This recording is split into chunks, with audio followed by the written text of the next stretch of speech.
Oke, udah jam 0 ya kita mulai dulu aja ya, nanti teman-teman yang bisa nyusul atau kalau menurut juga silakan. Sebelumnya, sebelum kita mulai belajar pada sore hari ini, alangkah lebih baiknya kita awal dengan berdoa dulu ya teman-teman. Berdoa menurut agama dan kepercayaan masing-masing, dipersilahkan.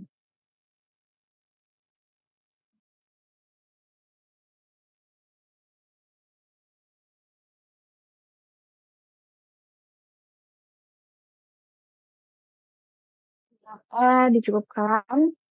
Sebelumnya mau konfirmasi sekali lagi untuk PowerPoint-ku muncul dan suaraku bisa terdengar dengan jelas. Aman semua, Kak. Oke, Recording in makasih. progress. Jadi mulai hari ini teman-teman kita akan move belajar dari kemarin kan kalau nggak salah industri atau kimia atau biologi, sekarang kita ke klinis. Nah, di klinis ini emang cukup sangat amat banyak ya materinya.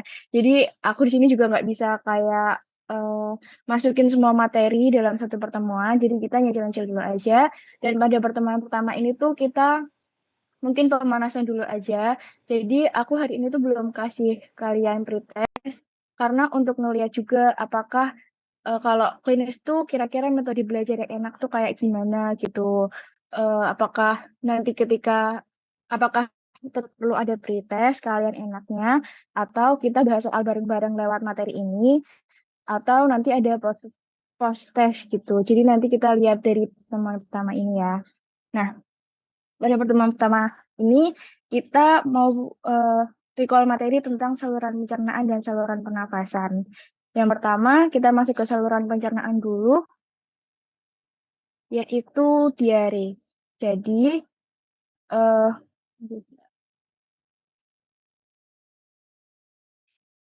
sebenarnya saluran pencernaan itu ada macam-macam ya. Ada diare, ada konstipasi, ada GERD, ada tukak lambung, ada peptic ulcer disease. Nah, eh, tapi kita belajar dari yang basic dulu aja, yaitu diare. Diare sendiri merupakan kondisi di mana frekuensi kita BAB itu meningkat, tapi konsistensi fesesnya itu menurun. Jadi kayak istilahnya bahasa kasarnya mencret gitulah ya teman-teman. Nah, tipe diare sendiri itu ada tiga. Yang pertama ada diare akut. Diare akut itu kalau kondisi diarenya kurang dari 14 hari. Nah, diare persisten itu kalau diarenya lebih dari 14 hari, dan diare kronis kalau dia itu lebih dari 30 hari. Untuk algoritma terapi diare sendiri, kita pertama bedain jadi dua jenis. Yang pertama, si pasien ini ada demam atau nggak ada demam. Kalau misalnya ada demam, kita cari tahu dulu penyebab demam lewat tes sel, apa namanya, tes darah gitu ya. Kayak sel darah merah sama sel darah putihnya, apakah dia itu ada parasit di sel darahnya gitu. Kalau misalnya ada ya berarti kita kasih antibiotik untuk terapi kausalnya atau terapi penyebabnya. Tapi kalau misalnya nggak ada parasit, berarti kita ke terapi simptomatik aja kayak terapi gejalanya. Kadang juga kalau misalnya ada infeksi atau ada demam itu ciri-ciri khasnya adalah fesesnya itu disertai lendir atau bahkan kadang darah. Jadi kalau misalnya kita baca soal itu pertama cari kata kuncinya dulu. Ada demam kah? Ada lendir kah? Atau ada darah kah? Tuh. Nah, kalau misalnya ada tanda itu berarti bisa menjurus ke infeksi. Terus yang kedua kalau misalnya nggak ada demam itu berarti nggak infeksi kan, kita lihat penyebab diarenya. Misalnya, kalau misalnya diarenya itu karena keracunan makanan, berarti nanti kita kasih adsorben. Nah, dari keseluruhan, terapi utama, mau ada demam, mau nggak ada demam, itu yang paling penting adalah penggantian cairan tubuh untuk mencegah dehidrasi. Misalnya, oralit. Gitu. Ini kan tadi udah aku kasih tahu nih, ada terapi simptomatik sama terapinya itu dilihat penyebabnya. Nah, untuk obat diare itu ada apa aja? Next ke sini. Jadi, obat diare itu ada sekitar 5 ya. Secara umum ada 5 golongan.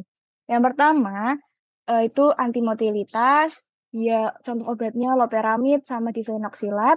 Mekanismenya dia menunda transit intraluminal, meningkatkan kapasitas gut, dan memperlambat kontur dan absorpsi. Untuk absorben itu dia mungkin ini yang paling mudah kita hafalin ya teman-teman, karena kan adsorben kan berarti menyerap, artinya dia menyerap toksin dan nutrien. Sayangnya di adsorben ini tuh kita nggak hanya nyerap racun penyebab diare aja, misalnya kayak keracunan makanan atau minum susu basi gitu. Si obat kaolin pektin sama atapogit ini nggak cuma nyerap racunnya aja, tapi juga nyerap senutrisi-nutrisi yang ada dalam tubuh gitu. Terus untuk antisekretori, contoh obatnya bismut, dia mekanismenya seperti yang ada pada slide. Nah, kalau keywordnya untuk antisekretori ini, yang paling sering muncul adalah bismut subsalisilat ini sering digunakan sebagai preventif untuk diare traveler. Jadi ke depannya, kalau misalnya teman-teman nemuin soal yang ada kata kuncinya itu travelers diare, atau misalnya ada seseorang yang mau pergi traveling tapi butuh pencegahan diare ketika di tempat itu, maka jawabannya adalah bismut subsalisilat. Itu. Terus yang keempat, ada bakterialisme. Contohnya laktobi yang mengandung lactobacillus. Dia mengkondisikan kembali flora usus normal dan menekan pertumbuhan bakteri patogen. Jadi kalau misalnya ada kalau kita lagi diare, itu kan di usus itu banyak bakteri-bakteri patogen gitu ya penyebab diare. Jadi fungsinya si laktobi ini kayak eh, mengkondisikan kembali flora usus normal atau bakteri-bakteri baik di usus. Terus yang terakhir ada senyawa pembentuk massa. Kan tadi kan kalau diare itu kan fesesnya encer. Jadi kita bisa minum atau konsumsi psyllium atau polikarbofil ini untuk mengikat air dalam jumlah besar. Jadi massa fesesnya itu meningkat. Nah, teman-teman, mungkin aku sedikit izin kasih apa ya kayak tips gitu kalau aku dulu belajar klinis karena kan klinis itu satu penyakit golongannya banyak, terus apa ya cara ngafalin obatnya atau golongannya itu kita harus bikin imajinasi atau mungkin kalau versi aku ya bikin jembatan keledai di versi kita gitu kayak misalnya aku tuh ngapalin obat golongan diare itu pakai kata-kata ini kayak misalnya moti itu kita berarti nama orang lah ya moti motilitas sama sorben jadi sekretaris lalu di replace atau diganti dengan bakteri untuk membentuk massa gitu jadi kayak eh minimal bantu kita untuk ngafalin aja gitu. Tapi kembali ke teman-teman cara ngafalin golongan dan obatnya kayak gimana. Tuh. Terus sampai sini dulu diare ada yang mau ditanyain teman-teman? Kalau enggak kita lanjut ke soal. Mau tanya dikit. Ya. Aku tuh pernah dengar kayaknya diare itu dalam satu hari BAB 3 kali. Nah, itu bener apa enggak ya, Kak? Maksudnya kayak penetapan seorang didiagnosis diare gitu. Oh iya. Kalau diagnosis diare sendiri, kalau yang aku baca ya, dia kan mungkin normalnya sehari 1 sampai 2 kali gitu. Kalau 3 kali itu bisa aja disebut diare, tapi biasanya dalam soal itu kayak dia akan lebih spesifik gitu. Eh, Sebagian besar soal yang aku baca, dia kayak nggak mungkin cuma nyebutin sehari 3 kali gitu, tapi ada kata-kata konsistensi fesesnya menurun atau fesesnya menjadi sangat cair kayak gitu. Galuh bukan ya? Jadi kayak kemungkinan besar akan ada apa ya kayak clue tambahan dibanding berapa kali dia BAB dalam sehari. Pun nggak ada kata-kata konsistensi feses, biasanya dia lebih ke dalam seminggu gitu. Misalnya kayak eh tadi lebih dari tiga kali dalam sehari kayak gitu. Kira-kira menjawab nggak ya Galuh? Udah menjawab, Kak. Terima Oke, kasih. pokoknya biasanya selain di frekuensi, dia di konsistensi. Gitu sih kata kuncinya di soal diare. Ada yang mau ditanya lagi? Kalau belum ada, kita bisa lanjut ke contoh soal ya teman-teman. Di sini ada contoh soal. Yang pertama, seorang anak menderita diare dengan gejala sakit pada perut, defekasi lebih dari 5 kali sehari dengan konsistensi feses yang sangat encer. Anak tersebut menderita diare setelah minum susu kemasan yang ternyata sudah basi. Obat apa yang sebaiknya diberikan pada anak tersebut? Di sini teman-teman harus cari keywordnya. Nah, tadi kan Galuh tanya tuh, lebih dari 5 kali sehari, sama konsistensinya encer banget gitu. Terus dia tuh penyebabnya minum susu yang udah basi. Kira-kira obat apa yang diberikan pada anak tersebut? Ada yang mau ini nggak? Atau kalian jawab di chat aja nggak apa-apa. Masing-masing jawab di chat. Aku kasih clue dikit kalau dia itu penyebabnya minum susu yang udah basi. Oke, kalau ada lagi yang mau jawab, siapa tahu ada yang punya jawaban beda.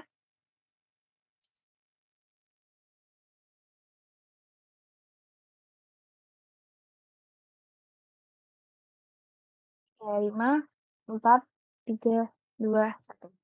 Oke, jawabannya adalah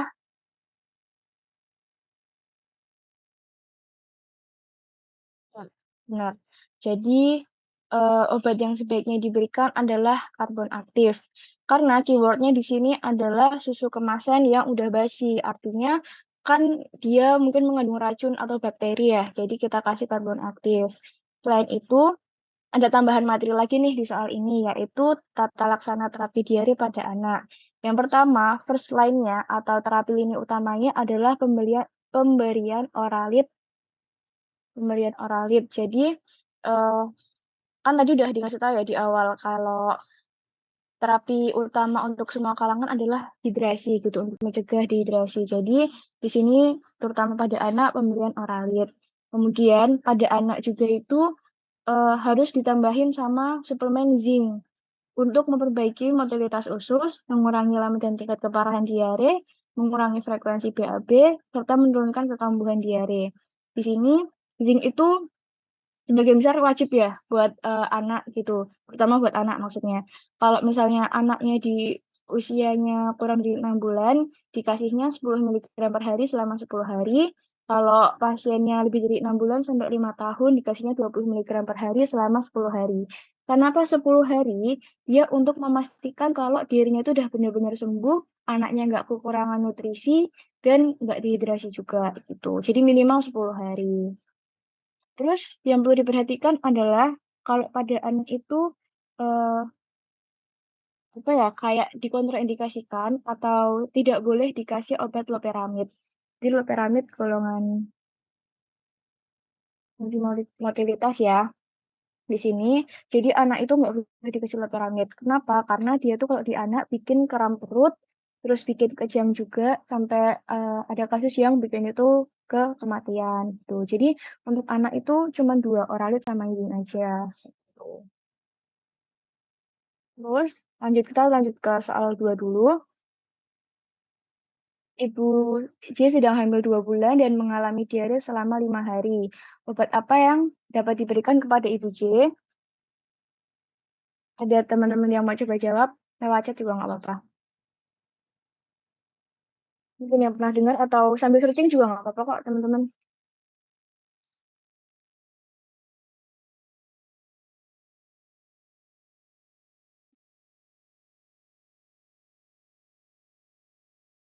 Nah, ada yang tahu atau kalau nggak tahu boleh ngomong lewat chat aja ya, lewat mic atau lewat chat juga nggak apa-apa supaya kita lanjut. Kalau belum tahu.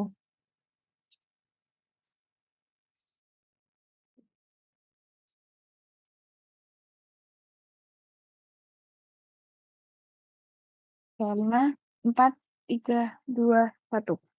Ya, jadi Lope. Oke, kalau siapa sih Anggun ya? Anggun jawabnya loperamid. Jadi, ini juga ada materi baru ya, teman-teman. Tadi kan diare pada anak. Sekarang kita masuk ke terapi diare pada ibu hamil. Jawabannya adalah loperamid. Jadi, eh, perlu diingat juga, terapi diare yang aman untuk ibu hamil adalah loperamid. Kalau berdasarkan jurnal, ini aku mengacu pada jurnal referensi di bawah. Kalau loperamid itu terapi yang paling aman, soalnya atropin atau difenoksilat itu masuk ke dalam kategori C. Kategori C itu kan berarti hanya bisa digunakan kalau manfaat itu lebih besar daripada resikonya. Hmm. Nanti bisa kalian ingat-ingat aja kalau misalnya ibu hamil obatnya loperamid gitu. Terus yang selanjutnya, soal ketiga, Tuan R, 35 tahun, sedang mengalami stres akibat kehilangan pekerjaan. Bentar, teman-teman.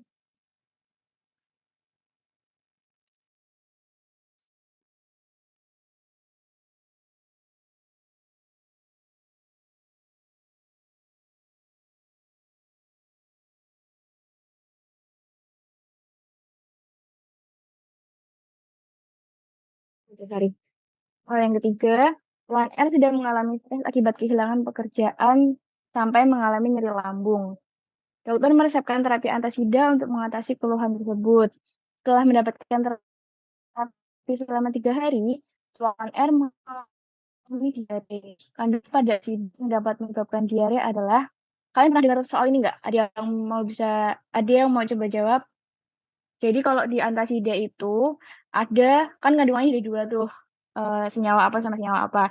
Nah, ada kandungan yang menyebabkan diare dan ada kandungan yang menyebabkan konstipasi. Kalian pernah dengar? Mungkin ada yang mau jawab di chat. Kalau nggak tahu, bilang nggak apa-apa. Oke, udah jawab. Kita jawabannya. Nah, ini sumbernya dari itu. Ada beberapa obat yang dia itu efek sampingnya bikin diare. Tirin, kalsium, koneng, magnesium, dan lain-lain. Ini nggak usah kalian hafalin. Kalian cuma perlu latihan soal banyak-banyak aja untuk biasa kayak tadi ada kalau magnesium diare, biar ngerti ILO bikin konsentrasi kayak gitu. Ini nggak kalian hafalin sih. Kalian harus matematika kosakata. Jadi jawabannya benar ya, C.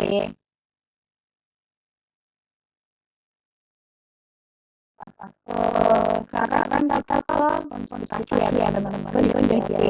Jadi sebenarnya dia itu materinya nggak terlalu banyak, tapi memang cuma harus lihat aja gitu. Terus yang kedua matematika konsentrasi.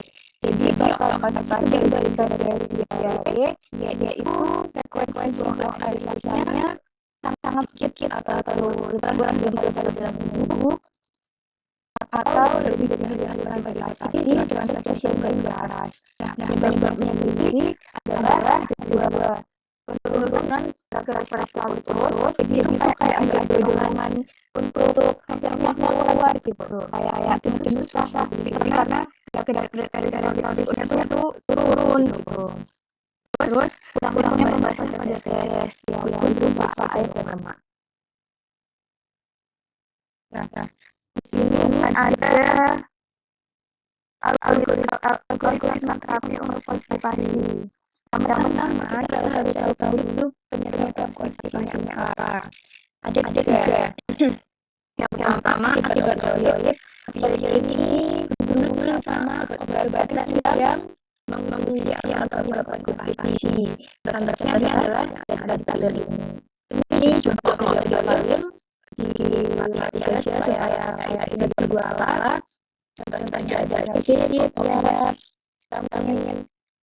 Ini antasid mengandung kalsium atau aluminium. Karena dia magnesium menyebabkan diare, jadi yang satunya aluminium menyebabkan konstipasi. Makanya kenapa mereka bergabung untuk meminimalisir satu sama lain. Ini akibat kalau penyebab konstipasinya itu polioid. Kedua, kalau konstipasinya ringan, itu bisa diobatin pakai osmotik atau stimulan. Terus kalau parah itu diproton. Nah, kalau tidak ke konstipasi waktu akut, konstipasi perkataan akut kalau itu 3-6 bulan, penyebabnya adalah kurang pola tidur dan makanannya nggak sehat. Kalau misalnya ringan, ini terapinya pakai obat aja, terus kalau parah distimulan. Ini terus osteoportik bulan itu ini ada kayak golongan obatnya, nanti akan ada lebih lanjut di sini. Jadi ini cuma ya gula korbannya. Terus kalau konsentrasi maksimal nulis, dikatakan keras kalau dia udah konsentrasi terus sampai gizi bulan. Biasanya kan tulang banget ya. Itu beratnya adalah diet yang kayak contohnya lupu gitu kan kita kurang gerak gitu misalnya coba-coba di kasur aja. Nah, hal itu tuh menyebabkan gerak-gerak respiratif itu menurun juga karena untuk kurang gerak jadi gerak dalam juga berkurang makanya ke sisi untuk hal ini obat lebih terus kita belajar ke golong obat. Nah, kalau tadi di secara itu motivasi dan konten jadi sekretaris juga dari bakteri untuk menambah rasa. Nah, kalau obat pasti apa pakai obat. Iya, pakai obat. Jadi di sini ada osmotik, prostatik, emorian, stimulan. Kalian harus itu pada juga apa. Yang pertama osmotik. Contohnya ada ya.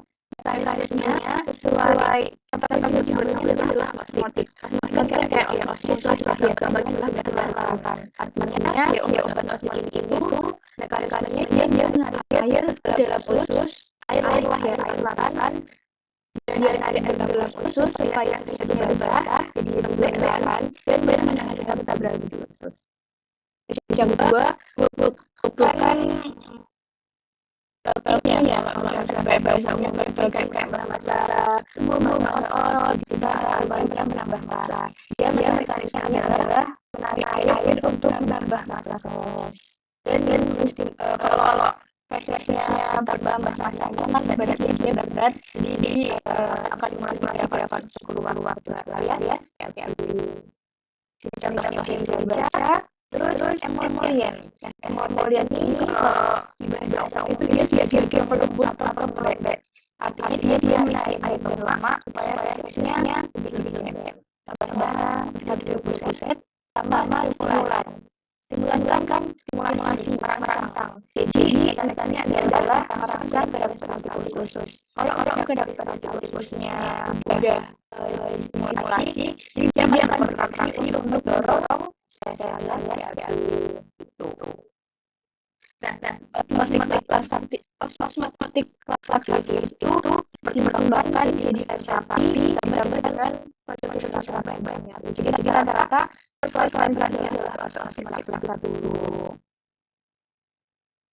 Ini atau memang pertama kalau pasien dewasa umumnya itu dia bisa pakai antivirus tadi obat kalau itu kan menambah massa atau osmotik laksasi pakai antibiotik.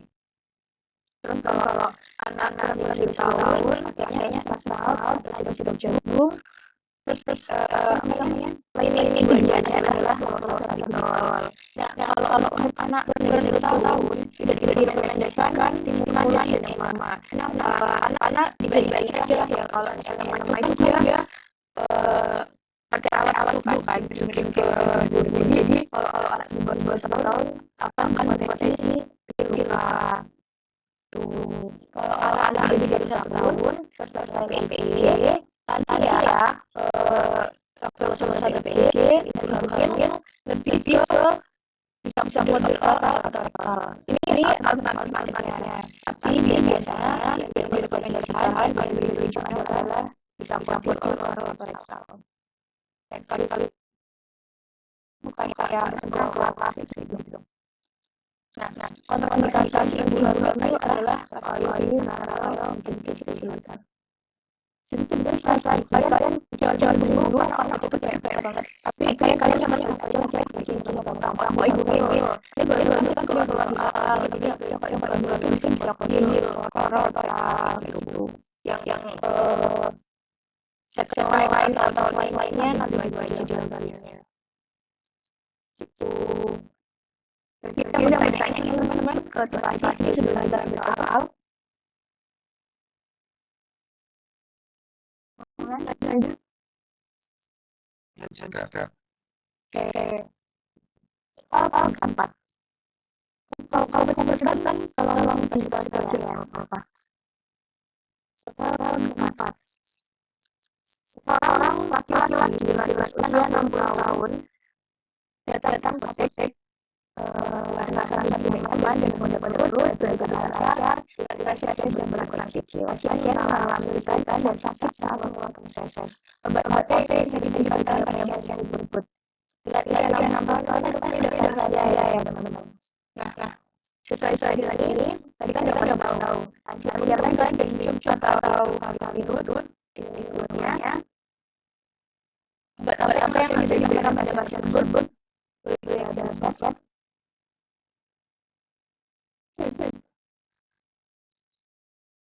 Kemudian adalah usianya 60 tahun.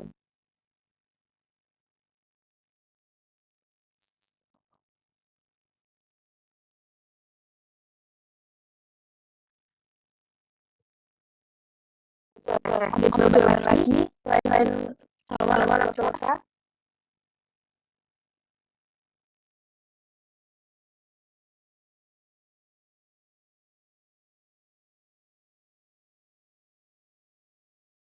Gimana pas kalau ada dua jawaban ya. Kalau jam puasa sama dulu PPI. Jadi kalau selain ini memang benar lansia itu bisa puasa PPI karena mereka satu ini kan golongan apa? Itu golongan matematik. Jadi kalau ada jawaban ini setelah kita search di berbagai digital, jawabannya adalah PPI. Ini nggak cuma sebut tapi ini cuma salah satu ya. Kalau PPI sama proses itu biasanya di sisi buat lansia, tapi secara efek sampingnya itu lebih rendah PPI gitu. Saya lihat PPI lebih efektif dan efek sampingnya lebih rendah dengan proses. Jadi kalau misalnya ada menemukan soal di jauh itu lebih prefer PPI. Tapi kalau cuma salah satu aja antara soal PPI, kalian pilih di antara dua itu. Naik lagi ke soal nomor 5. Perempuan hamil datang ke apotek dengan keluhan BAB sehingga merasa penuh karena takut konstipasi yang berlebihan, maka datang ke apotek untuk mencari solusi. Obat apa yang bisa diberikan? Obat untuk hamil tidak mempengaruhi di slide. Boleh dijawab. Chat.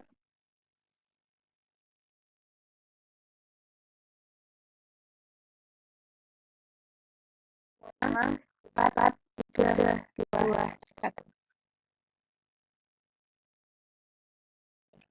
Nah, tuh ya teman-teman. Jadi bisa dilakukan oral rektal. Nah, di sini sebenarnya lebih kalau ada di ternyata ya tidak bisa yang lebih direkomendasikan itu yang rektal. Jadi rektal itu kan kayak aku cuma tidur. Jadi dia itu mengantisipasi si kandungan itu untuk teman-teman gitu. Kalau di rektal itu kan yang lebih lanjut tuh. Jadi kalau misalnya punya rektal biasanya rektal. Karena dia nggak lewat pertanyaan dulu, jadi nanti sampai pasien berpilihan. Jadi benar bisa koordinir. Nah, ada tambahan. Kalau misalnya kandungan itu kan agak riskan ya. Kalau misalnya udah minum bisa koordinir atau kayak yang lawannya juga, dia kan segera konsultasi dokter. Atau kalau misalnya kondisinya sudah kronis, dia udah lama banget mengantisipasi, biasanya dokter akan memberikan ispas pada bulan Ramadan atau beberapa aktif itu.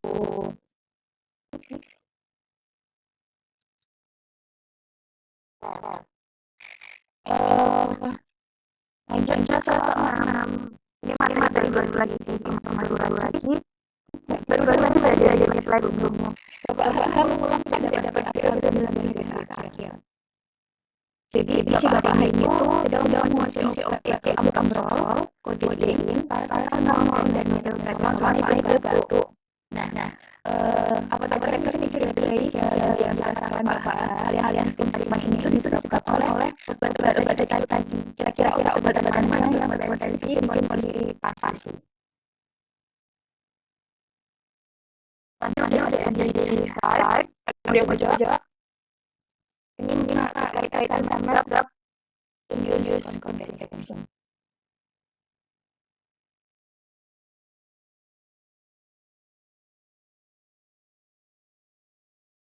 Ada lagi 5, 4, 3, 2, 1. Lalu jawab Udin. Jawabannya ya Udin. Jadi sesuai sama tabel ini, kalau salah satu yang bikin konsentrasi adalah lihat kalian kan bisa bawa lihat ya. Di sini kode ini tuh berfungsi sebagai batu karena di sini itu kecil jadi dia bisa bagi batu dan bikin komponen bikin konsentrasi. Bagian yang lain mana nanti kalian saja. Slide lagi untuk konsentrasi yang mau ditanyakan untuk lanjut.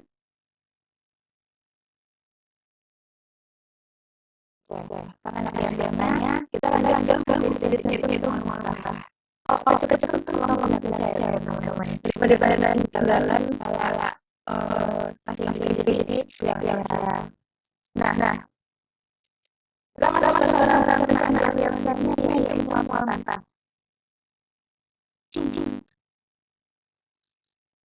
pertama kita jadi mekanisme atau kayak terjadinya mentah yang pertama kalau ada penyebab mentah itu banyak ya kayak bau atau rasa atau efek saudara atau kayak terapi gitu memicu impuls otak dan pusat-pusat itu namanya terapi basic. Terus ambil diterima oleh sensori salah satunya adalah yang merasakan gejala atau ZZ.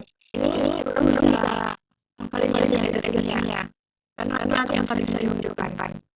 Nah, udah diterima pusat, dia akan memasukkan impuls ke satu jalur nafas otot tarik masukkan ke perut. Jadi kalau misalnya kayak kita lagi karena terus dia diolah sudah diterima oleh ZZ itu biasanya kayak kita kayak mengantuk tuh air banyak terus jadi kayak mal gitu setelah masih mentah itulah mekanisme mentah secara singkat. Nah farmakolognya pada anti-emetik alias obat-obatan yang emetik itu antara kondisi reseptor yang berhubungan dengan hormon mentah. Jadi ada beberapa reseptor yang berhubungan dengan hormon mentah. Yang pertama dopamine kedua yang ketiga lima H3 atau serotonin, yang ke-1 muscarinic externum. Ini lalu reseptor ini juga sebagai obat mentah untuk mengalirkan obat-obatan mentah yaitu yang pertama ada tentang tubuh sel-sel yang H3. Di sini aku pakai sedikit yang membantu untuk salin misalnya. Ini kan ada sel-sel yang H3. Mekanismenya ya kata aku sel-sel berarti ini bukan ya reseptor. Ini kan memang PS ya, PS serotonin gitu. Nah, serotonin mirip sama serotonin obat yang akhirnya serotonin dan serotonin gitu. Apalagi oleh banyak kayak PS, serotonin, serotonin. Terus ada antagonis reseptor dopamin yang pertama dopamin karena di antagonis reseptor dopamin dia sama reseptor dopamin dari terus antagonis reseptor dopamin kedua. Nah kedua ini kan mekanisme sama reseptor dopamin. Nah contoh obatnya apa? Intinya ada dua yang baru intinya dua. Terus ada antagonis histamin gambar histamin, muscarinic, contohnya hidroxyzin, antasida, yang menyebabkan mual, karena kebanyakan orang juga disebabkan karena berlebih. Terus ada reseptor serotonin, CCC3 yang sama dengan satu apretanan peralatan. Nah, di sini yaitu di bawah. Jadi betul-betul karena bagian misalnya orang itu contohnya penyaliran dan perawatan, dia biasa atau paling sering digunakan untuk mengulangi itu dengan memori seperti tinggi. Betul. Terus ini mungkin kalian bisa baca seluruhannya ya, bisa di screenshot. Karena harus sekarang kan, tapi latihan saja. Kita langsung aja ke awal.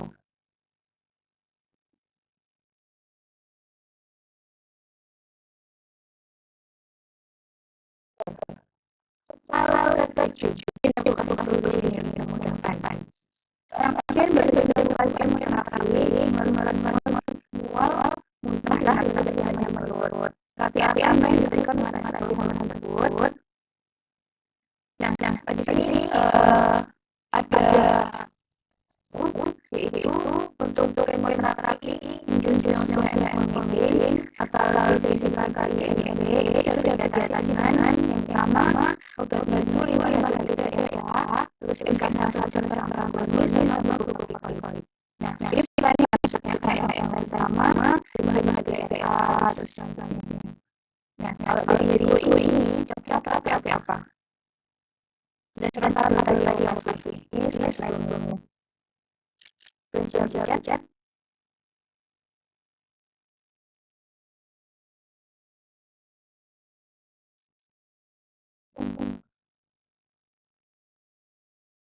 Dia mau jawab?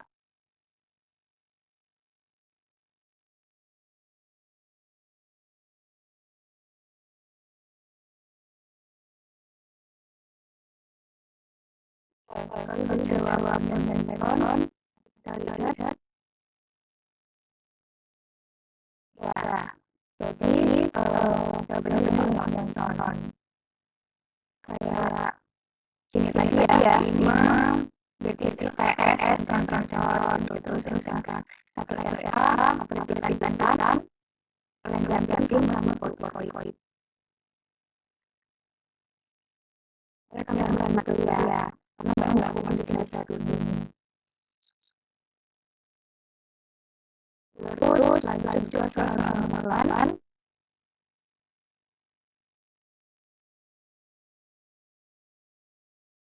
Formalisasi sebelum berlangsung melawan adalah diketahui sedang hamil. Obat apa yang direkomendasikan untuk mengurangi mual teman tersebut? Nah, ini hamil sama juga ini ada dulu. Yang pertama dan sensor, terus metoclopramid, didokter itu kan ambil ya. Anda tidak ada kacau. Untuk kalian ya kira-kira paling aman untuk itu apa? Dan yang sering yang kemudian boleh ada chat.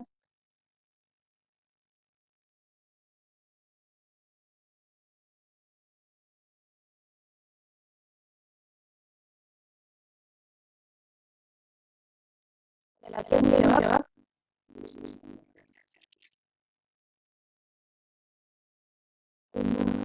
Dua satu. Saudara, ya, betul seleksi. Jadi, kalau tadi kan udah belajar buat jam terapi, normal makan malam, kenapa sekarang normal pada lain. Dapat biasa sih teman, yang pertama untuk pencegahan itu hamil yang direncanakan dengan yang itu diberikan kan fenomenal bulan sebelum hamil tuh. Terus kalau misalnya hamil, kalau malam terus lainnya diberikan kan hidroksin atau vitamin kayak vitamin dari gampang ya. Paling aman lah untuk ibu hamil diberi vitamin untuk hal diberikan kan dengan kandungan vitamin. Baru kalau misalnya nggak ngefek ke obat lainnya, misalnya dinah dan lain.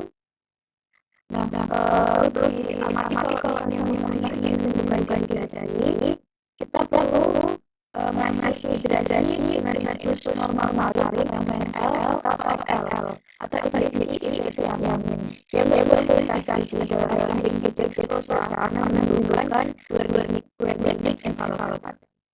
Ini kalian ingat kayak kuncinya nggak boleh dosa karena daripada setiap kali gitu.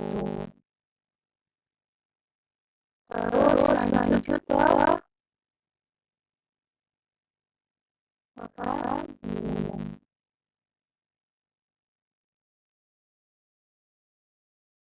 Orang-orang baik yang akan membantah dari lalu, pasien dapat obat dengan golongan dan kondisi dibuat berbagai dasar. Bantuan apa yang dimaksud? Dia dapat kasih tahu bahwa cara lakukannya dibuat berbeda yang kedua. Dia jawab,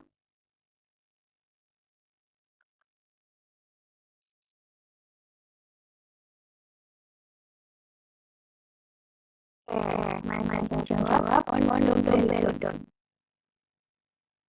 Yes, good. Dibuat berbeda. Ini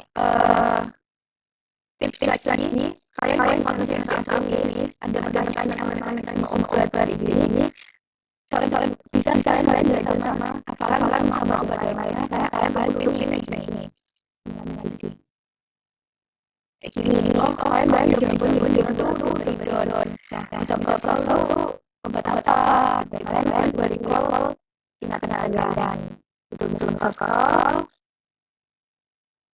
ada kata-kata proses artinya dari analog pas lagi gitu pas lagi proses dan sentral IPS 5 hari dari akademis untuk menambah cara tangin kembali dua pembelajaran praktis sama perkiraan yang dilanjutkan itu salah satu cara akademis biasanya digunakan untuk mengatasi situasi sendiri jadi kalau ada kalian apalin.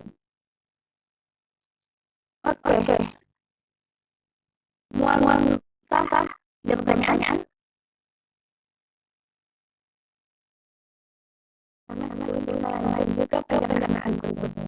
Boleh minum dulu teman-teman ya.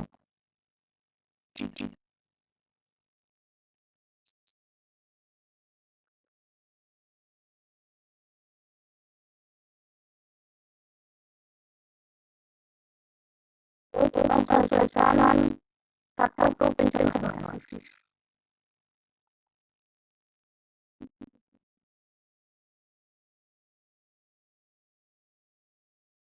Ya, gerak.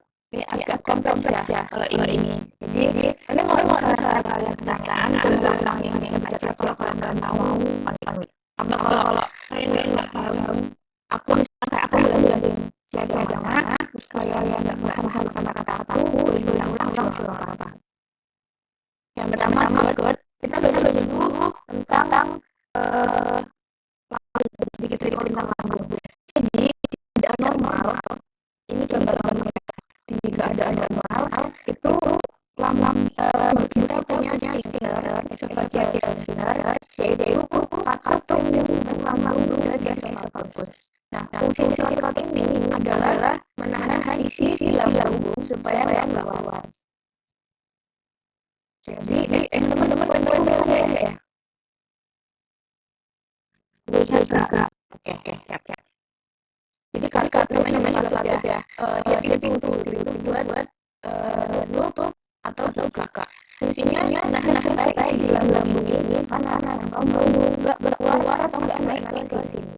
Nah, katus ini bentuk secara matis ketika gambaran yang lambung dibuka, tapi tidak dari bagiannya, nggak bisa dari sini harus bisa naik ke sini. Tapi ada beberapa kondisi di mana katus ini tuh bisa dibuka oleh kembali itu kayak isi dalam lambung atau misalnya asam lambung bisa naik ke sini. Nah, itu yang dinamakan reflux. Saya reflux asam lambung, reflux itu artinya kondisi di mana si asam lambung itu naik ke sini gitu. Padahal kan itu nggak boleh ya, karena itu kita nggak bisa menambah asam ya kita tidak bisa untuk menahan kondisi asam ya. Jadi karena kita nggak melakukan asam, jadi iritasi. Nah, iritasi ini yang bikin kalau kita asam lambungnya naik itu bikin tenggorokannya pahit, jadi asam lambungnya naik ke sini, bikin tenggorokannya pahit, terus kayak panas di hati sama muntah gitu.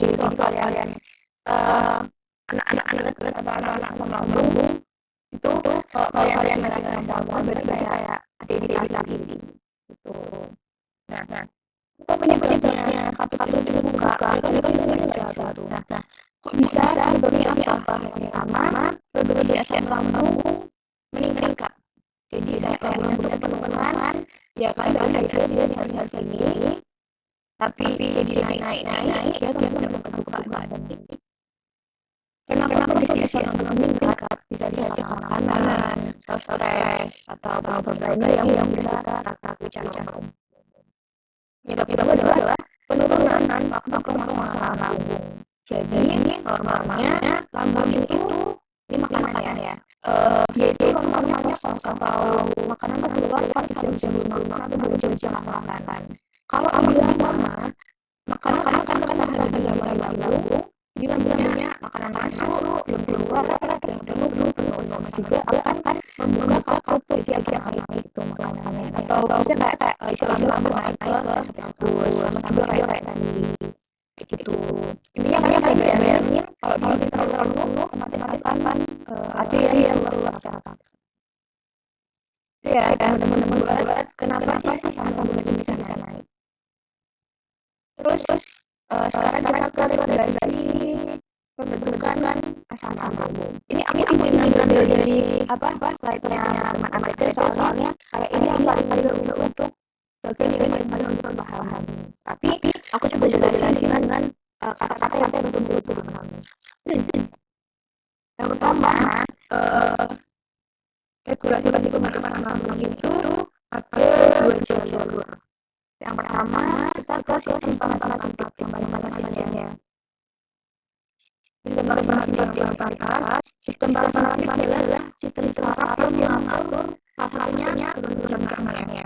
Nah, di sini misalnya ada sesuatu hal yang merangsang ada suatu hal yang merangsang kayak stres atau makanan yang pedas terus lain sistem parasimpatik ini akan menghasilkan asetolin.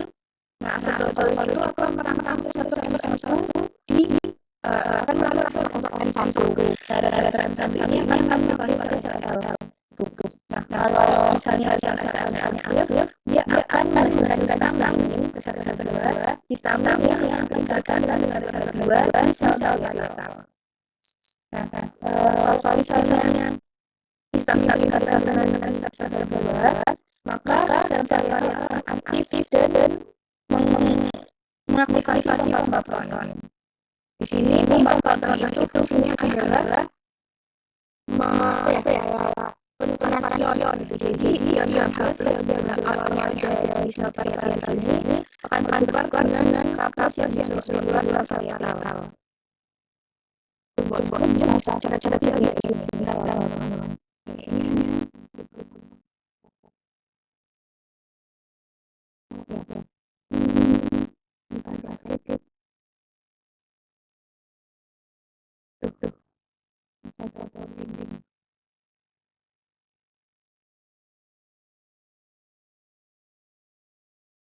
Kita coba ya.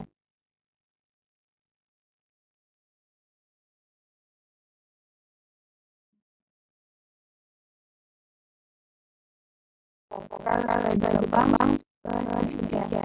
Aku pakai kemana-mana ya. Yang pertama, sistem parasimpatik itu kan sistem saraf yang mengatur saluran pencernaan. Ya, kalau misalnya ada yang merangsang akan merilis asetilkolin. Nah, asetilkolin akan merangsang reseptor M1 yang akan memiliki sel-sel. Udah ya, M1 yang akan memiliki sel-sel. Nah, kalau sel-sel aktif akan menghasilkan histamin yang akan dibakar dengan reseptor 2. Kalau dikatakan, maka sel vital akan aktif dan memiliki pompa proton. Nah, pompa proton ini adalah eee, tempat terjadinya pertukaran ion. Ion yaitu ion H+ dengan K+. H+ ini di dalam sel dengan K+ di luar sel. Jadi ibaratnya gini ya,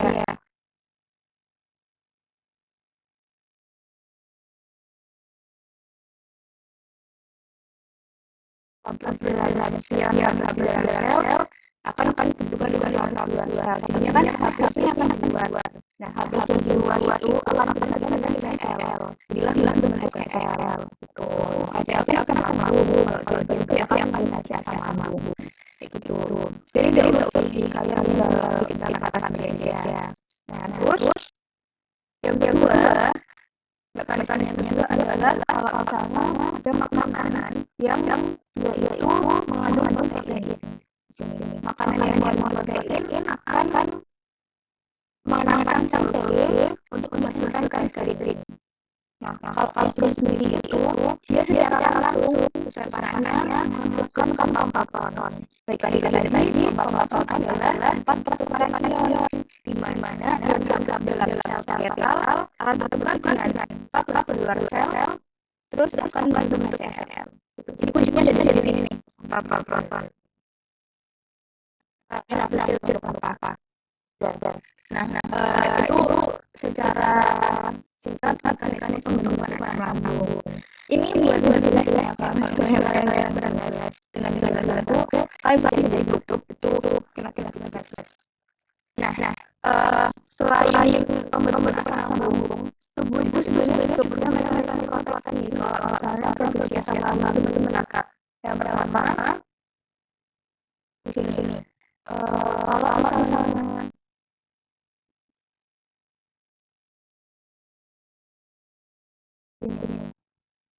kalau misalnya dalam bentuk jadi ukuran juga akan jenis asam itu dari tubuh akan merilis somatostatin di sini. Akan merilis somatostatin yang dia kerjanya dengan cara menghambat reseptor motorik 1. Nah, kalau dia jadi lambat, teman-teman kan proses selanjutnya ketika di sini. Jadi nggak terlupa sama lambung juga dibalik lagi. Kayak gitu. Terus mekanisme yang kedua adalah sel parietal. Selain mengaktifkan sel parietal, sel parietal juga akan mengaktifasi sel parietal kalau misalnya asam tinggi. Mekanisme yang mana sel parietal ini akan membentuk satu jantung yang berfungsi membentuk kayak lapisan atau humus atau lendir untuk memproteksi lambung. Gitu. Ini mohon kalau tidak paham, tapi minimal kalian tahu gambaran dasarnya ya. Soalnya ini adalah modal untuk kita lanjut ke materi selanjutnya, yaitu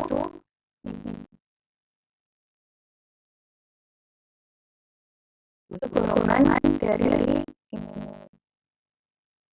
golongan obat-obat yang pertama antasida, yaitu ada contoh-contohnya kedua adalah untuk meningkatkan asam lambung. Terus yang kedua adalah H2 blok. Nah, H2 blok ini kerjanya menghambat reseptor histamine dengan keampiran kita sendiri. Kan kalian udah tahu nih, dia menghambat reseptor histamine atas H2. Berarti dia kerjanya di mana? Di sini.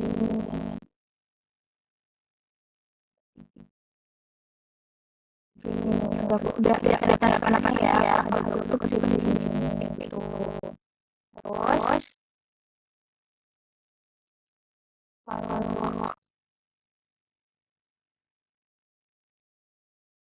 protein, proton inhibitor, resveratrol, lansoprazol, itu menghambat proton inhibitor, inhibitor berarti menghambat proton yang biasanya apa? Menukar ion plus dan K+ untuk benda-benda Cl. Jadi kalau misalnya PI itu dia langsung proton dia mengangkat pembentukan Cl langsung gitu.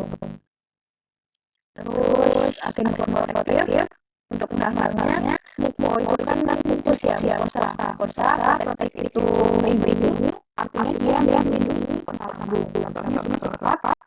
Kemudian dia dibagi anak-anak mustahabin, ngafalinya frost dan misoprostol menyerupai paracetamol, terus somatostatin ini juga hasilnya itu proses di rambut. Lanjut ke tata karakter. Dari sini deh, ada yang mau ditanyain ya teman-teman? Atau cuma diulang? Atau lanjut aja?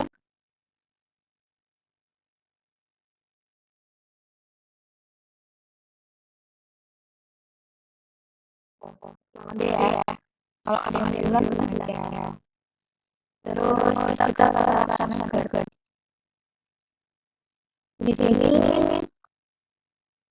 kalau cara itu yang pertama biasanya kalau dokter ya bukan kata untuk anamnesis, jadi kalau dokter itu akan mendiagnosa pakai kuesioner namanya Mercurius. Ini di sebelah kanan ini.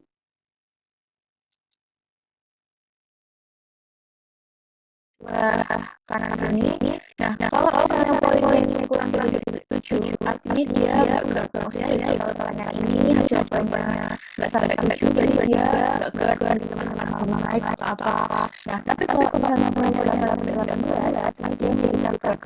Kalau udah gini, kita lihat dua macam. Pertama, terdapat tanda bahaya dengan kondisi sekian. Lihat aja kalau misalnya kondisi kuesioner itu kayak pasiennya tidak berdaya atau kayak hasil di tangan itu bahaya. Tapi kalau misalnya tidak tanda bahaya, diterapin namanya PPI alias total inhibitor selama 4 minggu. Nah, kalau nggak ada PPI bisa pakai H2RA. H2RA adalah histamin reseptor agonis. Kalau gejalanya nggak baik bisa stop. Kalau relapse lagi bisa juga lagi pakai PPI. Nah, kalau misalnya relapse kayak dia itu kambuh terus itu artinya sama kayak bahaya ya. Maka lanjut ke endoskopi, radiologi, dan untuk pemeriksaan dokter.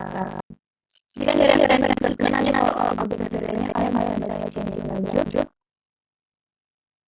Sekarang ke makanan dan obat yang berubah. Jadi dia ada beberapa hal makanan dan obat yang kayak kita tuh bisa berubah. Yang pertama ada 2 mekanisme. Yang pertama mengurangi tekanan filter.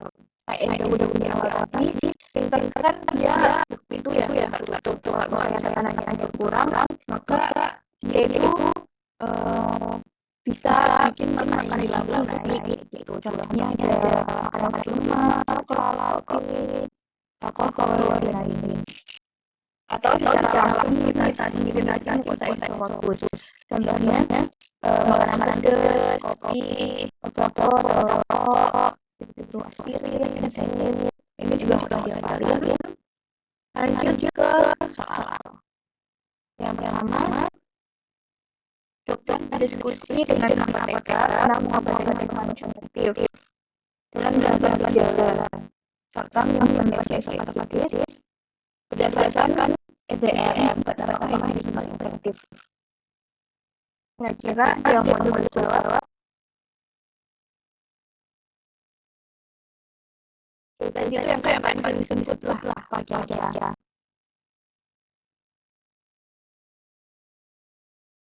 Yang kayak dia tuh langsung menghambat pembentukan asam lambung.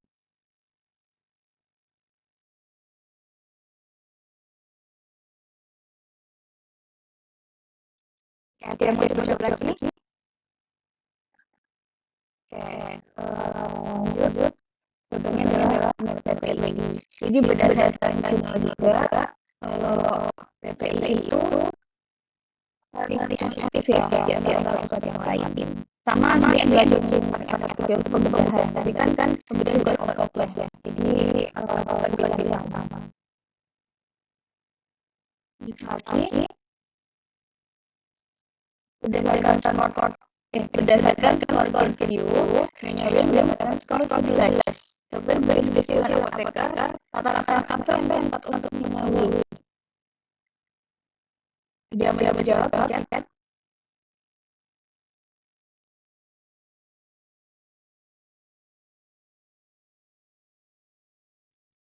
Lagi, kalau sudah itu apa artinya dia bertetangga gitu.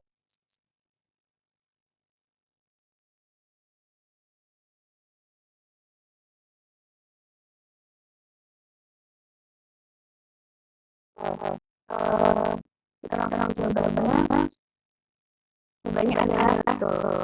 Dia skor 11 itu kan masuk ke kerja tadi. Jadi obat yang tepat adalah PPI. Nah, yang masuk PPI itu apa? Omeprazol. Ya, hitungannya adalah slide.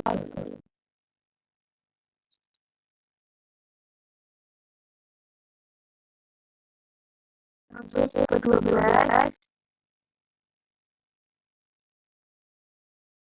yang pertama seorang wanita datang ke apotek untuk menebus resep dengan diagnosis berat dalam lambung. Resep berisi omeprazol, sulfat, saja, asam folat, dan sama. Obat apa yang digunakan sebagai penguasa lambung?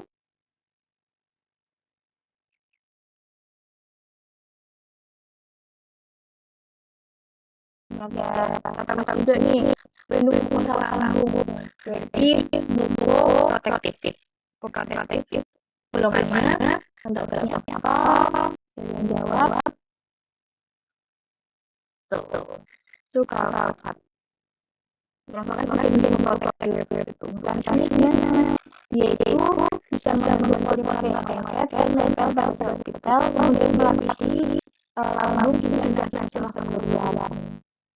Jadi kalau misalnya jaga protektif kayak itu melapisi pembalasan lambung. Nah, kayak aku bilang tadi, kalau kamu ngerjain soal sambil catat di pilihannya juga, itu sudah apa, apa saja, Metrazol golongan PPI proton inhibitor, sulfat golongan agen mukoprotektif, antasida asam folat itu vitamin ya, dia nggak masuk obat berat. Dia yang vitamin memproduksi dan memelihara sel baru, dan asam itu untuk mengendalikan darahan, karena kan darahan yang dia bilang gitu. Jadi kalau kalian next ngerjain soal, ya bilangnya jangan lupa aja.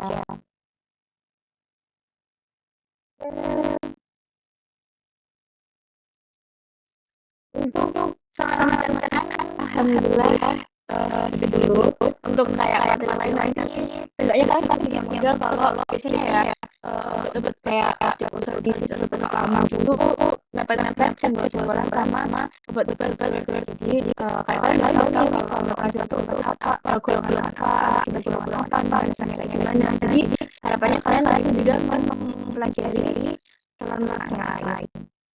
Sementara kalau apakah ada pertanyaan namun ada berulang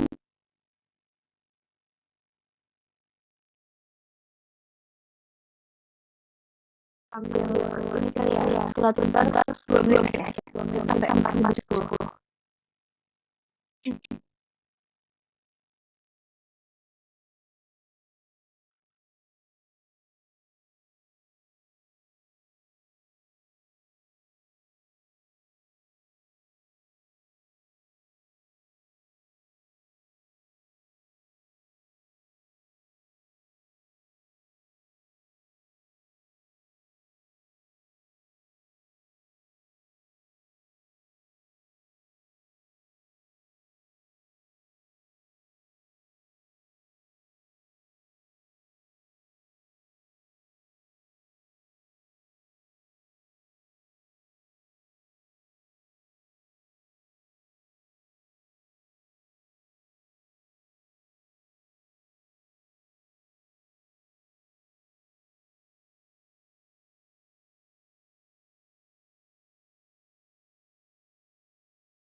ya nggak gitu dulu.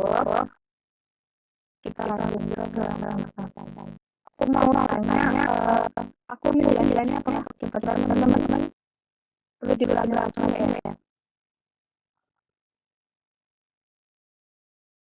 Jadi aku cukup kak. Jadi aku juga aman.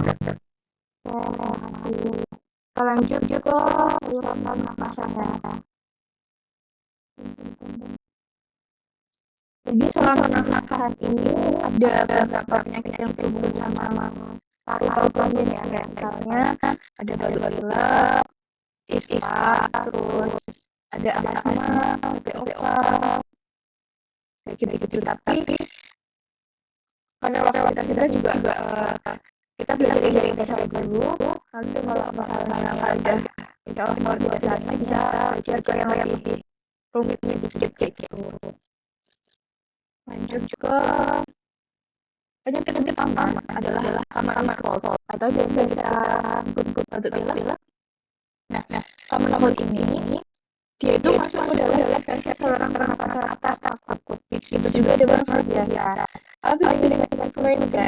Nah, di sebelah kanan ini ada perbedaan gejala dari common cold dengan influenza. Yang pertama kayak jadi demamnya. Biasanya kalau cold itu dia jarang, atau kalau influenza ini langsung ke influenza ya teman-teman. Dia lebih sering kayak gitu. Tapi kebanyakan ini sih kayak nggak pernah ditanya sih apakah ini termasuk obat atau flu gitu. Kita hanya fokus ke obatnya. Untuk gejalanya seperti biasa, ada minum obat atau kadang kayak ler, sakit tenggorokan, batuk, bergersi, terus penyebabnya biasanya karena virus yang menular melalui orang lain lah ya, kayak biasanya batuk pilek menular orang lain. Untuk pengobatannya ada beberapa obat yang bisa dipakai. Yang pertama analgesik. Di sini analgesik udah sangat tahu ya kalian, untuk menurunkan demam, bisa untuk meredakan nyeri kayak pusing atau nyeri pas ini sampai paracetamol.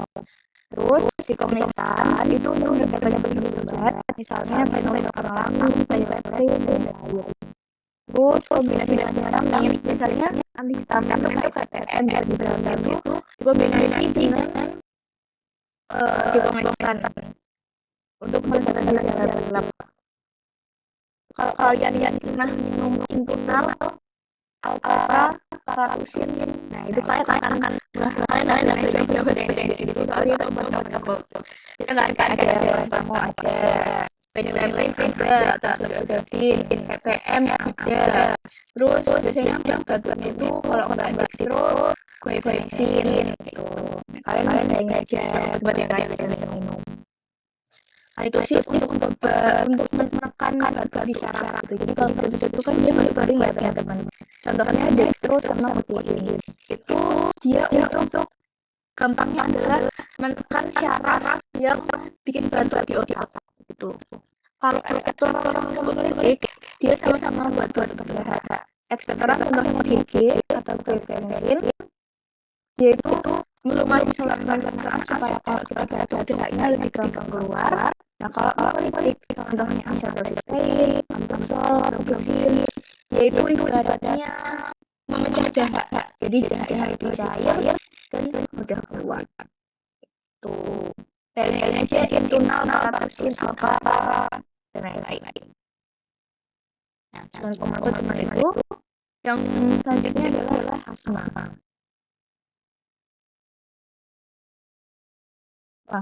Asma itu adalah salah satu inflamasi kronis yang menyebabkan gangguan saluran nafas ditandai dengan episode berulang atau kayak berulang.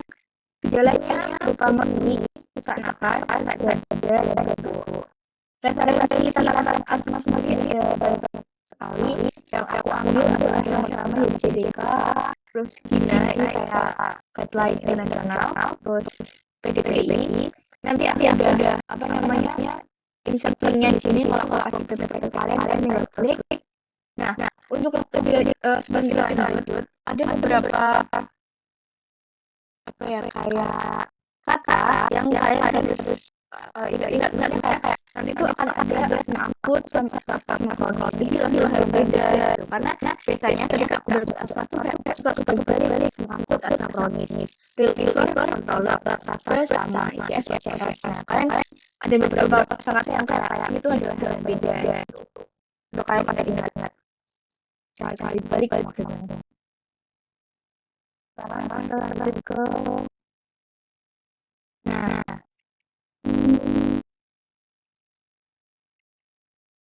kita lanjut ke golongan obat-obatan khas. Ini nggak perlu kalian hafalin sih. Kayak nanti ada beberapa obat yang sering muncul yang mungkin itu akan kalian harus hafalin. Yang pertama kita ke ini dulu ya, obat beta agonis. Ada sabe sama labe. Sabe itu short acting, labe itu long acting, kerja panjang sama kerja pendek. Satu obatnya yang sering kita dengar banget adalah salbutamol. Terus untuk cara kerjanya, mekanismenya mekanismenya kayak biasa, beta 2 agonis ya, berarti di reseptor B2 gitu. Terus ICS, OCS, dia adalah inhalasi atau hirup. O adalah oral. CS-nya kortikosteroid. Contoh obat ini, untuk mekanisme juga ini. Terus untuk lama dan sama.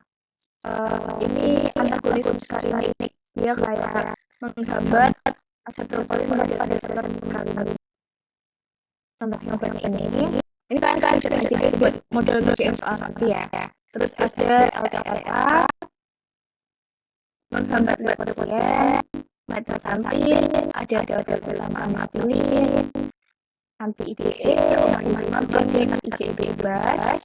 Nanti kan bisa belajar di mekanisme asma kalau misalnya mau. Terus stabilizer ya. Ini nanti kita jadikan teman-teman soal. Lanjut ke kategori obat asma. Seperti aku bilang tadi di awal, kita harus bisa bedain apa kontroler apa reliever. Kalau RM itu jarang banget sih. Jadi yang pertama ada kontroler. Yang pertama yaitu kita cari dulu aja bang. Jadi reliever itu dia pereda ya ibaratnya. Pereda yang digunakan saat terjadi serangan asma. Gunanya untuk mendilatasi jalan nafas atau membuka jalan nafas dan meredakan gejala. Contohnya obat yang adalah sabar dan ICS formoterol. Maksudnya adalah kombinasi ICS, inhalasi kortikosteroid, dan obat formoterol. Formoterol tadi kalau nggak salah sama ya. Nah, terus di reliever kayak dia pereda yang digunakan ketika asmanya kambuh. Yang kedua adalah kontroler, sesuai namanya, untuk mengontrol asma yang udah 11% dan mengurangi hasil tambahan. Jadi untuk beberapa kondisi asma dia tuh harus pakai kontroler yang diminum atau digunakan tiap hari supaya dia asmanya nggak kambuh. Contohnya ini obatnya juga nggak perlu dialun. Nah kalau itu untuk beberapa kasus asma berat dia untuk memberikan faktor resiko lain. Kontroler sekarang ke algoritma. Nah, ada asam akut dan asam kronis. Yang pertama asam akut dulu. Asam akut adalah kondisi ketika kambuh, istilahnya kayak gitu, ketika episodenya atau gejalanya terjadi. Nah, yang pertama alurnya adalah kalau misalnya udah ilah ya di IGD, misalnya satu kondisi di IGD itu kita ujian nyari aja fokus ke yang dengan sedang berat. Yang pertama, kalau misalnya kondisi sedang dengan kondisi demikian, itu kita bisa pakai yang pertama sabar. Tapi tadi contohnya salbutamol. Biasanya inhalasi ya, inhalasi di sini karena di UGD lah inhalasi. Terus dipertimbangkan ipratropium diomit. Terus yang paling penting adalah oksigenasi. Kayak pakai oksigen, terus kortikosteroid oral. Terus kalau kondisinya berat dengan kondisi demikian, bisa pakai satu inhalasi juga, terus dikasih eflatorbium bromid, oksigenasi, kortikosteroid, magnesium intravena, sama inhalasi kortikosteroid. Dosis tinggi.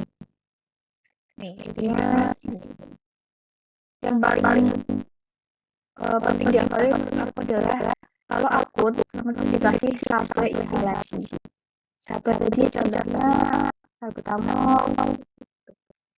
Kalau yang ipratropium sama kortikosteroid itu kayak tambahan aja. Jadi yang paling pertama dihafalin adalah yang sampai. Kalau IGD tahu akut kita kuncinya. Next ke asma kronis. Jadi ada asma kronis sendiri akan kita bedain menjadi 3, yaitu ada untuk dewasa usianya 12 tahun, 6-11 tahun, sama 5 tahun. Yang pertama untuk yang kondisi dewasa.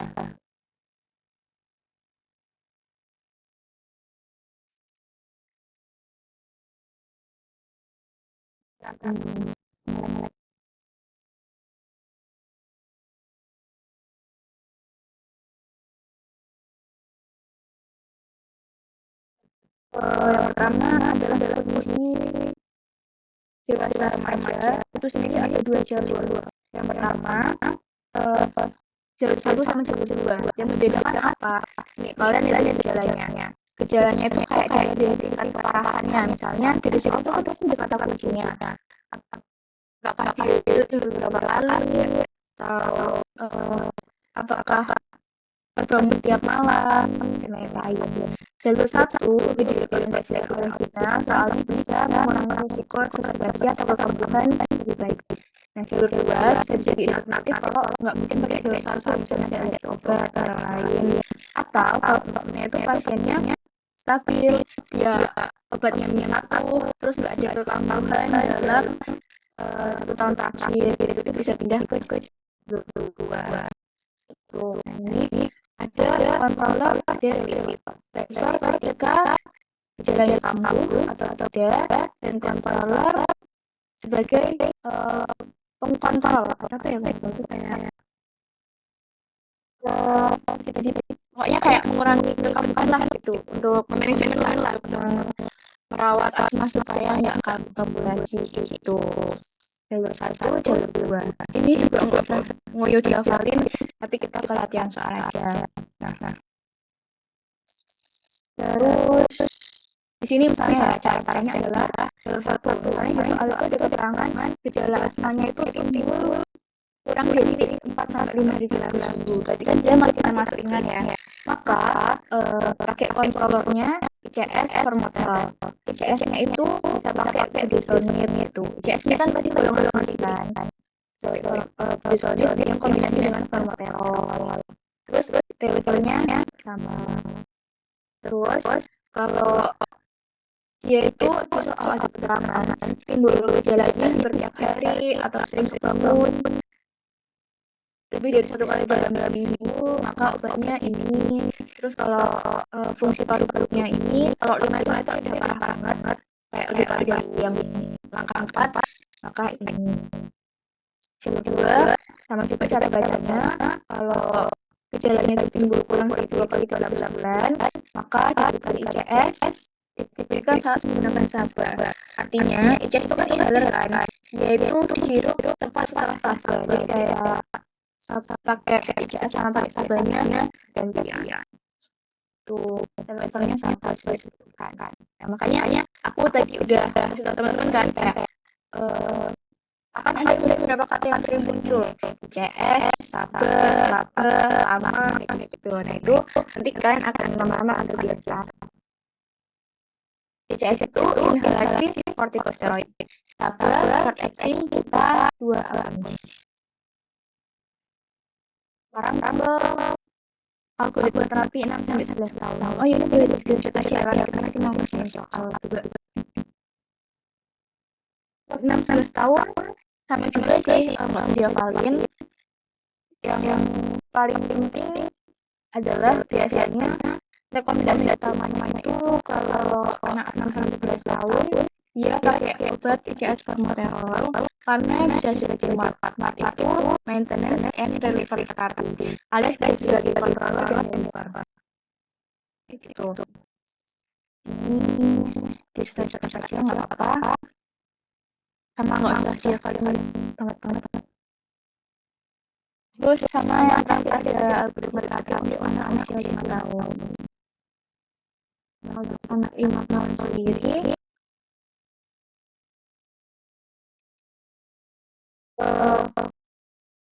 kan 5 tahun kan berarti kayak masih anak kecil. Kalau misalnya anak usia di bawah 5 tahun itu mengalami atau kayak kelihatan sesak nafas atau kayak darahnya tinggi, itu harus segera diterapi dengan inhalasi sabar. Terlepas dari kita tuh udah mendiagnosis dia itu asma atau belum tuh. Pokoknya lama-lama dikasih sabar. Nah, kalau misalnya udah kan selanjutnya kan dicek ke dokter. Kalau misalnya emang dia gejalanya mengarah ke asma atau kayak anaknya itu sering kambuh, baru dikasih controller. Gitu. Untuk kontrol sama ritmenya sama ya. Juga nggak bisa diambilin di screenshot aja. Ini sinkronis itu artinya yang kayak tiba-tiba kambuh ya. Dia memang punya penyakit bawaan atau misalnya ketika ada alergen yang memicu dia kambuh itu pada kita kira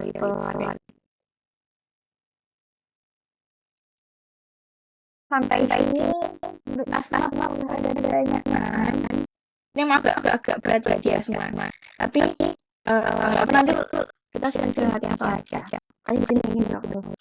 Nah, buat info tambahan, kalau asma itu biasanya sering dikontrol terapinya selama 3 bulan. Kalau misalnya selama 3 bulan itu dia terapinya bagus atau asmanya nggak kambuh, maka kita bisa nurunin langkahnya kayak ini. Misalnya ini, kalau sebelumnya itu dia ada di langkah 3 obatnya ICS lager. Nah, kalau selama 3 bulan itu dia asmanya nggak kambuh, terus pengobatannya baik, dan kira-kira bisa diturunin, maka dia turun ke ICS aja, nggak ambil lagi sama lager. Dia bisa turun ke sini 3 bulan lagi, kalau misalnya emang masih baik dan nggak kambuh lagi, maka bisa turun lagi. Nah, tambahan lagi kita nggak boleh menghentikan ICS sepenuhnya. Jadi ICS itu walaupun nggak kamu nggak pernah kambuh, kita nggak boleh tiba-tiba berhenti. Kita harus tapering dosisnya turun juga. Teman bisa kita lanjut. Ya betul sih. Karena emang kalau obatannya kayak gini tuh nggak bisa kita hafal sekali gitu. Kita bisa aja ya. Mungkin untuk awal-awal ya. Mungkin awal-awal belajar itu kita masih buka-buka buku, makanya aku minta tolong minta kalian buat screenshot ini kayak yang kayak gini itu supaya ketika ngerjain soal tahu mana sih bagian mana yang dibaca atau materi mana tuh yang harus buka kalau aku tuh dapat soal kayak gini.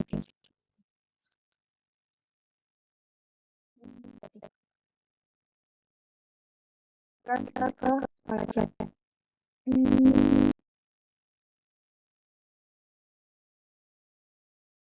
Aku kasih langsung screenshot 1, 2, 3, 4, 5. 1, 2, 3, 4, 5. 1, 2, 3, 4, 5. Ya, belum. 1, 2, 3, 4, 5.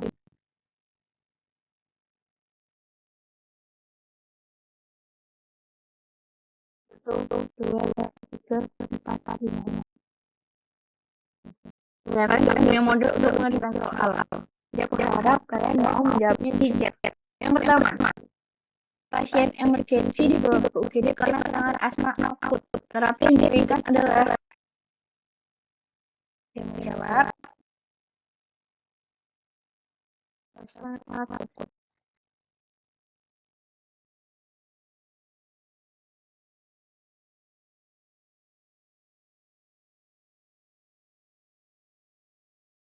Begitu.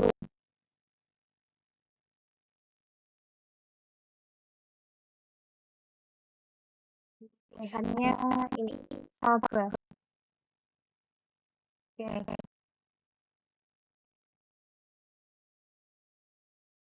Ada yang mau dicocaki, sekarang nggak apa-apa, atau menurut kamu juga nggak apa-apa.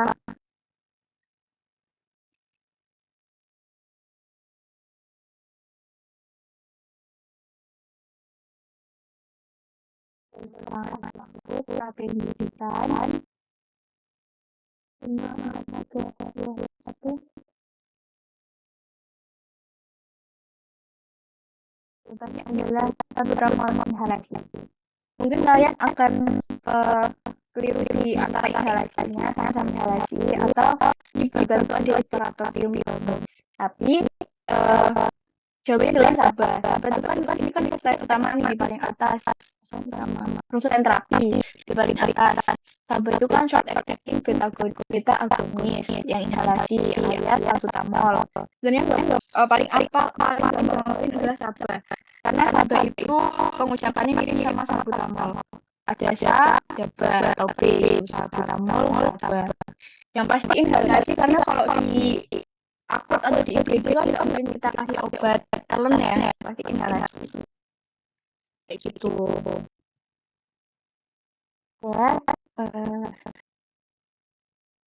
ya. Ini asma akut ya, udah tinggal nanti kalian tinggal ngapalin ya. Yang diperhatikan kalau yang laboratorium O2 kolesterol itu tuh hanya tambahan gitu. Yang paling pertama adalah dikasih sabar dulu. Kalau sabar nggak ngaruh, misalnya selama 40 menit dia masih tetap kambuh, maka masih tetap ada gejalanya, maka ditambahin obat-obat yang lain. Next ke soal 14. Seorang laki-laki 6 tahun punya riwayat asma. Saat pergi ke daerah ini tiba-tiba asmanya kambuh. Obat cairan apa yang tepat untuk anak tersebut? Oke, kamu bisa jawab. Siap pakai pedomannya ini sih. Tuh. Pertama kata pedomannya ini. Kalau terus yang kedua keluarnya adalah asmanya kambuh. Jadi dikasih obat apa kalau misalnya ketika gejalanya kambuh? Pilihannya. Ya, coba jawab.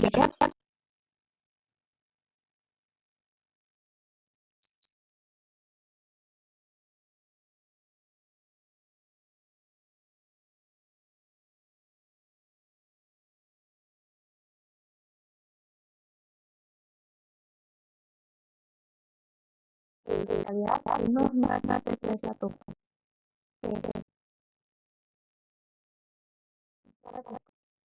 Ya, yang pertama anak usia 6 tahun. Terus asmanya kambuh, berarti asma kambuh adalah liver. Karena kalau perawat kan dia sebagai maintenance aja ya, perawatan aja. Liver pada sabar.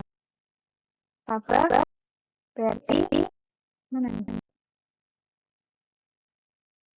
Nah, kita putar lihat ya, karena tadi di tabel lokasi sebetulnya masuk ke sabar. Kan ada salbutamol atau tertaling gitu-gitu. Jadi ya, jadi sebetulnya masuk ke sabar. Bikin hasilnya udah benar, karena anak-anak kan.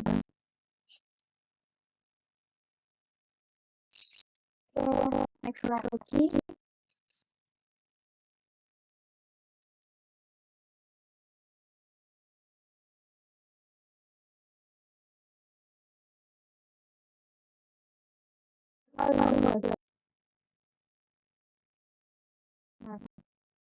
Seorang anak menderita asma dan sudah diterapi dengan golongan sabar, namun tidak kunjung membaik. Dokter menemukan obat-obatan lain, tapi ini sama oleh dokter. Ini aku jelaskan kondisinya adalah anaknya itu kayak udah asma, udah punya asma maksudnya. Udah diobati sabar tadi sebagai apa? Sebagai liver. Tapi gejalanya nggak kunjung membaik. Berarti dia perlu dikasih controller. Nah, kontrol apa yang digunakan untuk online?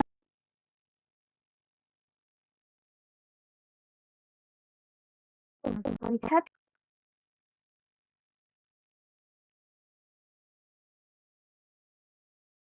sebenarnya B, Budesonic ICS. Kenapa bisa Budesonic ICS? Kenapa bisa Budesonic? Karena Budesonic adalah golongan ICS. Dia udah dikasih sabar sebagai driver tapi nggak membaik. Maka perlu controller untuk mengendalikan asma dan mengurangi resiko kekaburan. Kita lihat ke tabel ya, ke tabel terapi yang ini tadi. Kontrolernya adalah ICS. Kalau yang kontrolnya ICS, kontrolnya ICS. Ya. Nah, di sini kenapa pakai ICS? Karena kan ibaratnya kita nggak tahu nih dia tuh kondisi keparahannya gimana. Jadi kita asumsikan kayak ya ada yang umum aja yang paling rendah dulu. ICS. Contoh ICS apa? ICS sebenarnya adalah budesonid dan dipasal. Tuh, seperti itu cara menjawab alur. Alur cara menjawab al maksudnya gitu. Sekarang ke 16. Sabar teman-teman, sedikit lagi. Seorang pasien asma menerima terapi aminophilin dari dokter. Pasien mengkonsumsi obat tersebut sesuai instruksi dan tidak pernah kambuh lagi dalam 3 tahun. Mekanisme obat aminophilin ada yang udah kalian lihat tadi tabel yang asli dari mencoba jawab.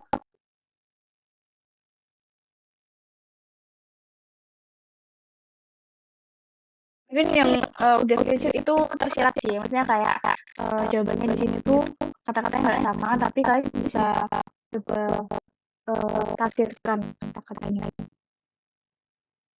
Jadi yang udah jawab salah nggak apa-apa.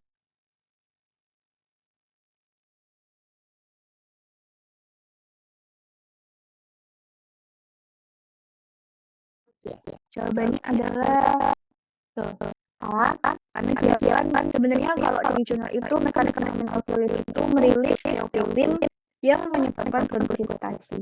Bronkodilatasi kan kayak merelaksasi atau poros bronkus. Vasokonstriksi berarti kayak mengencangkan atau konstriksi pembuluh darah. Ini itu prostaglandin.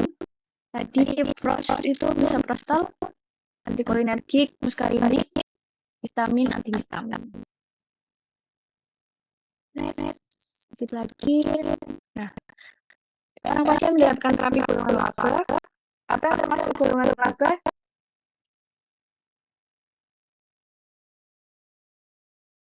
Laba. Salbutamol paling gampang dihafalin. Sabar, bukan.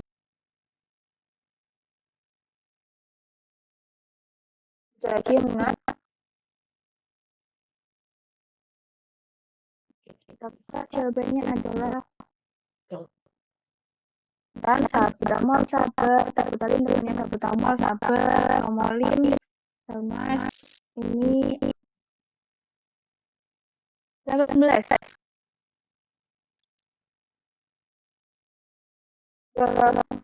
Mengalami asam berat dan memutuskan dokter memberikan obat dengan mekanisme mengikat IgE bebas sehingga dapat menurunkan regulasi sel mass.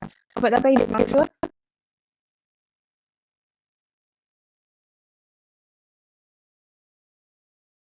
Yang mencoba jawab. Jawabannya adalah nah, ini kan sering muncul nih soal meteorol dari tadi. Kalau otomatis harusnya kita sudah mulai ingat ini. Kalau dia itu bukan IgE, tapi dia laba gitu. Terus yang pium-pium itu lama nih. Nium bromida itu lama. Kalau kalian sering latihan soal akan otomatis asa. Oke, selanjutnya. Ini dari sumbernya pedomannya tabel. Nona K, ini usianya dewasa berarti kalau anak-anak merasakan gejala sesak timbul. Artinya kalau nggak dianggap berarti sama sekali ya, maksudnya kayak cuma sekali timbul dalam sebulan. Namun gejala yang dirasakan hanya sekitar 3 kali dalam seminggu. Kemudian merasakan untuk liver gejala-gejalanya adalah paracetamol. Apakah terapi kontrol untuk manakah? Itu kalian udah mulai baca tabel pedoman tadi.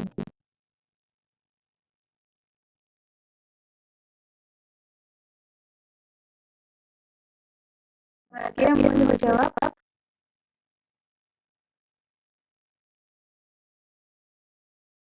pedomannya jawabannya adalah betul putusan. Jadi kita alurnya baca ini ya kan, tadi gejalanya timbul dalam sebulan cuman sekali. Ini ada di sini timbul 2 bulan dalam sekali. Terus dirasakan hanya sekitar 3 kali dalam seminggu. Di sini juga udah dikasih reliver salbutamol pula. Nah, ada dikasih puluhnya di sini. Maka kontrol yang pertama ICS. Untuk ICS tadi apa? Itu alhamdulillah sudah selesai teman-teman. Nggak jauh inilah ya, maksudnya nggak molor banget.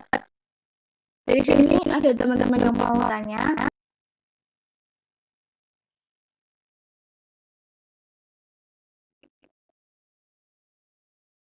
Atau ini dia mau tanya. Kalian dengan materi teknis yang kira-kira segini lah. Kedepannya kan ada materi lagi ya selain saluran cerna dan nafas. Kalian prefer ada BTS kah atau mau dibikin kayak gini aja? Ya ngerjain bareng-bareng atau malah ada proses dengan soal beda dari kritik. Boleh jawab apa atau ngomong langsung.